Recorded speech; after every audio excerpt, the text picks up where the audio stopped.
भूतेषु मातृरूपेण संस्थिता नमस्तस्यै नमस्तस्यै नमस्तस्यै नमो नमः नमस्तस्यै नमो नमः।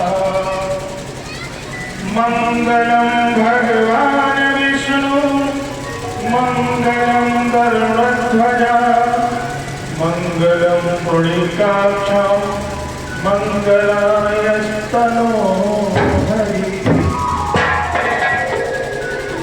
आज की भगवान राम कथा जो कि आपके गांव चुरौली भगवंतपुर में आज संपन्न हुई है। आज के सभी कमेटी के पदाधिकारी गण, समस्त ग्रामवासीगण, कथा व्यास जी, समस्त कथा मंडल के श्री चरणों में प्रणाम करता हूं। आज भगवान श्री रामचंद्र जी की श्री राम लीला का आप नाटकीय ढंग से अभिनय का पान कर रहे हैं। वह भगवान श्री राम जो मर्यादा पुरुषोत्तम के नाम से जाने जाते हैं। सत्यों को समझना, सभी यहाँ प्रत्यक्ष रूप से आप उपस्थित हुए हैं या अप्रत्यक्ष रूप से साउंड सिस्टम के माध्यम से आप इस रामलीला को सुन रहे हैं। आप कल्पना करना, भगवान श्री राम मर्यादा पुरुषोत्तम क्यों बोला जाता है? उनकी लीला का आपके देश में नहीं, अब तो विश्व भर में, चाहे वो इस्लामिक राष्ट्र रहे हो, चाहे ईसाई देश रहे हो, उन सब देशों में भगवान श्री राम का मंथन किया जाता है। वो मंथन इसलिए नहीं किया जाता है कि वो ईसाइयत को मानने वाले हैं, कि वो इस्लाम को मानने वाले हैं। वो मंथन इसलिए किया जाता है क्योंकि भगवान श्री राम ने जो मानवता का संदेश दिया, भगवान श्री राम ने जो मर्यादित आचरण को निभाते हुए समाज को संदेश दिया कि अगर आपके पास में शक्ति भी हो तब आप कभी कदापि पंडित जी महाराज मर्यादा को न भूलें। और उनके जीवन से कुछ शिक्षा लेने की आवश्यकता है, इसीलिए रामायण किया। जो हमारी रामलीला है वो समय समय पे किए जाते हैं। हम सभी को बड़ी चिंता करने का विषय है किस तरह से हम और हमारा समाज दूषित आचरणों का पंडित जी महाराज ग्रस्त होता हुआ जा रहा है। किस तरह से हम लोग पाखंडवाद को अपनाते हुए जा रहे हैं। किस तरह से हमारे छोटे छोटे बच्चे दुर्गुणों के शिकार होते जा रहे हैं। आप कल्पना कीजिए, जिस उम्र में जो बच्चा पुरुषार्थ कमाए, जो बच्चा नौजवान शक्तिशाली बने, और उसी उम्र में वह हमारा देश का भविष्य नशे की लत में पड़ता हुआ जा रहा है।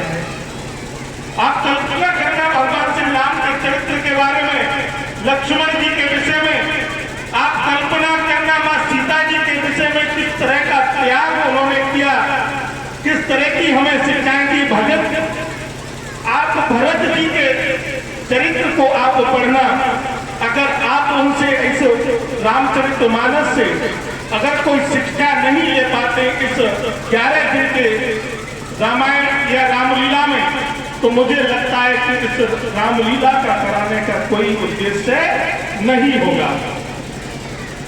ऐसे तो गोस्वामी तुलसीदास जी ने रामायण को व्यास जी 2 लाइनों में कह दिया। व्यास जी ने कहा था कि एक राम एक रामन्ना, एक छत्री और एक बामन्ना, एक ने एक की लंक जराई और एक ने एक की सिया चुराई, और कुछ बात न बातन्ना, तुलसी लिख दिया कौन। रामायण समाप्त हो गई। अरे एक राम थे, एक रावण था। रावण जो दुराचारी था, उसने भगवान राम की सीता का हरण किया। हनुमान जी आए, उन्होंने उसकी लंका को जला दिया। ये सब घटना हुई, किसी से रामलीला हो गई, रावण का वध हो गया और ये सब हो गया। और कुछ बाटना तुलसी लिख दिया तो हम समझ सकते हैं। एक खंड के माध्यम से हमें शिक्षा देने का काम किया गया है, हमें चिंता करने का विषय है।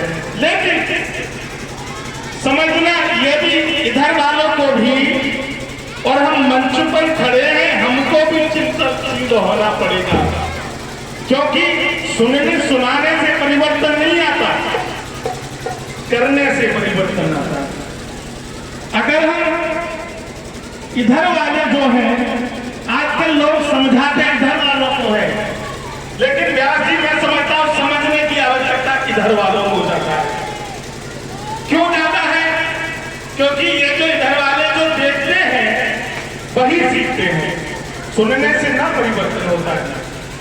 जो ये इधर से देखेंगे, आपने देखा होगा, मैं बात कर रहा हूं भगवान श्री राम के मर्यादा पुरुषोत्तम का, ठीक।